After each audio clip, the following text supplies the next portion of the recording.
वैसे तो हम सभी जानते हैं कि इन्फोर्समेंट डायरेक्टरेट ईडी एक मल्टी डिसिप्लिनरी ऑर्गेनाइजेशन है हमारे देश के अंदर जो मनी लॉन्ड्रिंग के ऑफेंसेस की इन्वेस्टिगेशन करती रहती है। ईडी और सीबीआई ये दोनों जांच एजेंसी की कार्रवाई की कहानियों से तमाम न्यूज़पेपर और मीडिया चैनल भरे पड़े रहते हैं। ईडी इन दिनों काफी सुर्खियों में भी रही है, वजह इसकी रेडार पर चढ़े हुए तमाम अपोजिशन के लीडर है जो किसी न किसी स्कैम में इन्वॉल्वमेंट के कारण ईडी द्वारा किए एक्शन को झेल रहे हैं। अब जब हमने अपोजिशन लीडर्स का जिक्र किया है तो हम दिल्ली के सीएम अरविंद केजरीवाल को कैसे भूल सकते हैं, जो आए दिनों ईडी द्वारा लिए एक्शन से मुसीबतों में पड़े नजर आते हैं। आपको बता दूं कि अब तक दिल्ली के फेमस लिकर स्कैम में मनी लॉन्ड्रिंग से जुड़े मामले में सुनवाई के लिए ईडी सीएम केजरीवाल को 8 समन भेज चुकी है ताकि वो इंक्वायरी के लिए अपीयर हो सके। बिल्कुल आपने सही सुना, 8 बार वो ईडी द्वारा भेजे समन्स को इग्नोर करते रहे हैं। पर आज हम दिल्ली के सीएम अरविंद केजरीवाल की बात नहीं करने वाले हैं। हम आज ऐसे मुद्दे को डिस्कस करेंगे जिसने चारों ओर कोहराम मचा दिया है। दरअसल ये बात जुड़ी है तमिलनाडु स्टेट से, जहां ईडी द्वारा हाल ही में लिए एक्शन ने खूब खलबली मचा दी है। आज की जो कहानी हम आपके सामने लेकर आए हैं वो तमिलनाडु स्टेट के सैंड माइनिंग पर बेस्ड है, जिसपे एक्शन लेते हुए ईडी रातों रात सुर्खियों में छा गई। सबसे पहले तो आपको बता दो कि तमिलनाडु में अलग सैंड माइनिंग के घोटाले वाले मामले में सुप्रीम कोर्ट सुनवाई कर रही है। सुप्रीम कोर्ट में ये मुद्दा जस्टिस बेला एम त्रिवेदी और पंकज मित्तल की बेंच के सामने आया, जहाँ पिटिशनर साइड तमिलनाडु स्टेट को रिप्रेजेंट करते हुए नजर आए हैं वेटरन लॉयर कपिल सिब्बल और वही ईडी को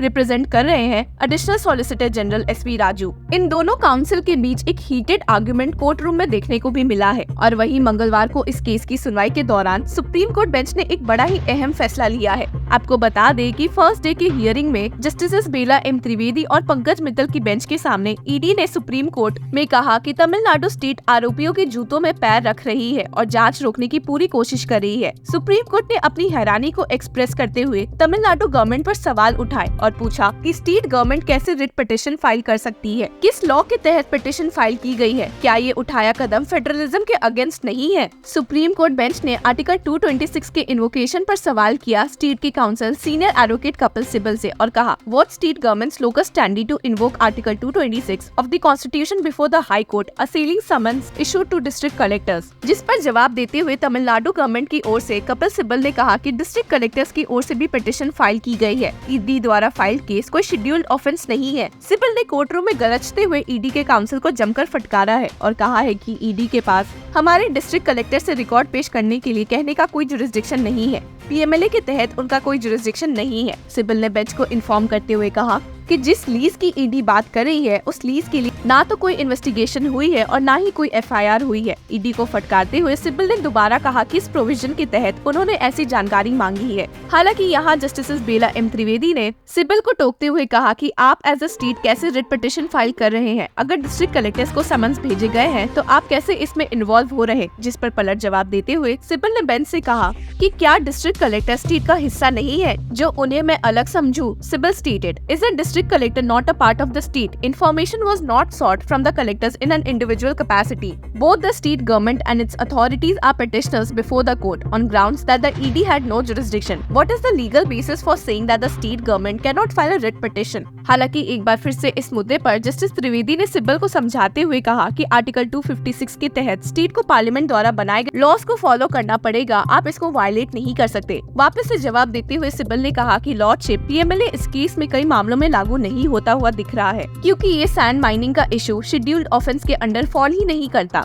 इस बात पर फिर से गुस्सा हुई बेंच ने सिब्बल को समझाते हुए कहा कि इन डिस्ट्रिक्ट कलेक्टर्स को तो ऑफेंस हुआ है या नहीं, इसको पता लगाने में ईडी को सपोर्ट करना चाहिए। वहीं मंगलवार को इस केस में सुप्रीम कोर्ट की बेंच ने अहम फैसला देते हुए Madras high court interim order के ऑपरेशन और एग्जीक्यूशन को सस्पेंड कर दिया है, जिसने डिस्ट्रिक्ट कलेक्टर्स को भेजे समन्स पर स्टे ऑर्डर लगाया था। जस्टिस बेला एम त्रिवेदी और पंकज मित्तल की बेंच ने इस मामले में 5 डिस्ट्रिक्ट कलेक्टर्स को ईडी के समन्स पर नेक्स्ट टेंटेटिव डेट पर अपीयर होने के इंस्ट्रक्शंस दिए हैं। In its order the bench noted that the state of Tamil Nadu's writ petition before the high court against the summons prima facie appeared to be misconstrued and based on a misconception of the law. Supreme court bench ने petitioner को याद दिलाते हुए एक बार फिर से कहा कि आर्टिकल 256 पार्लियामेंट को पावर देता है जिसे स्टेट गवर्नमेंट को ऑब्लाइज करना होगा। Bench also emphasized that the ED had the power to summon individuals individuals during investigations under the Anti-Money Laundering Statute. Supreme court bench ने अपने इंटरिम ऑर्डर को इशू करते हुए स्टेट किया, Since the Enforcement Directorate is conducting inquiry investigation under PMLA in connection with 4 FIRs, this could be an investigation or proceedings under the Act, and hence the district collectors and persons to whom summons have been issued are obliged to respect and respond to said summons. आपको बता दो कि supreme court के इस order से पहले Madras high court ने district collector को ईडी द्वारा इशूड समन पर रोक लगा दिया था, हालांकि जांच करने के ऑर्डर जारी थे।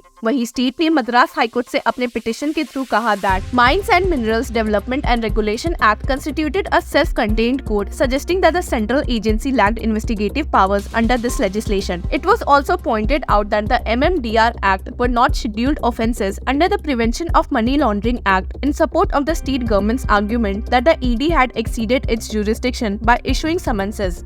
मद्रास हाई कोर्ट में इसी पॉइंट का पलट जवाब देते हुए ईडी ने उल्टा तमिलनाडु स्टेट गवर्नमेंट को फटकारा है और कहा है that rampant illegal mining in Tamil Nadu constituted offences under various sections of the Indian penal code and the prevention of corruption act, और ईडी के according there were scheduled offences that fell within its jurisdiction to investigate. ED ने और तो और Tamil Nadu government और उसके officers पर ये इल्जाम लगाया है कि वे ऑफेंडर्स को छुपाने और प्रोटेक्ट करने की कोशिश कर रहे हैं। आपको बता दूं कि मद्रास हाईकोर्ट की डिविजनल बेंच ने नवंबर 2023 को ये ऑर्डर दिया था, जिसमें उनकी राय में the ED summons appear to be part of a fishing expedition and that prima facie the ED had no jurisdiction to issue the summons to any of the states district collectors. और वहीं Madras high court की divisional bench, जिसमें justices S Sundar और सुंदर मोहन मौजूद थे, ने ED द्वारा भेजे समन्स पर स्टे लगा दिया था। आपको बता दें कि ईडी के जुरिसडिक्शन को दिखाने के लिए additional solicitor general SV Raju ने सुप्रीम कोर्ट बेंच को समझाते हुए कहा भी था, the predicate offences are sections 120B of the Indian Penal Code read with section 420, also section 467. Besides, there are offences under the Prevention of Corruption Act. All these offences are predicate offences, so it's not a mining offence as my learned friend is trying to project. So if there is a predicate offence of conspiracy, is the Enforcement Directorate not entitled to investigate? We definitely are. और वही senior advocate Kapil Sibal ने ED के jurisdiction को question करते हुए कहा था, there are no proceeds of crime in any FIR nor any predicate offence in any FIR. The ED is concerned with money laundering.